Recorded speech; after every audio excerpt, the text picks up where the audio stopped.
मी सुनेत्रा अजित पवार गांभीर्यपूर्वक प्रतिज्ञा करते की कायद्याद्वारे स्थापित झाले आहे अशा भारताच्या संविधानाबद्दल मी खरी श्रद्धा व निष्ठा बाळगीन। मी भारताची सार्वभौमता व एकात्मता उन्नत राखीन।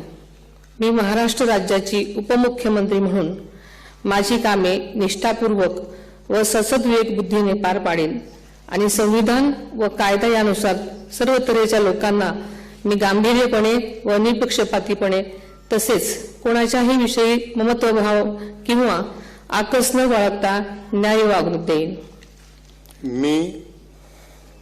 मी सुनेत्रा अजित पवार गांभीर्यपूर्वक प्रतिज्ञा करते की महाराष्ट्र राज्याची उपमुख्यमंत्री म्हणून माझ्या विचारार्थ आणली जाईल किंवा मला ज्ञात होईल अशी कोणतीही बाब अशी उपमुख्यमंत्री म्हणून माझी कामे यथायोग्य पार पाडण्यासाठी आवश्यक असेल ते खेरीज करून एरवी मी कोणत्याही व्यक्तीला किंवा व्यक्तींना प्रत्यक्षपणे वा अप्रत्यक्षपणे कळवणार नाही किंवा त्यांच्याकडे उघड करणार नाही।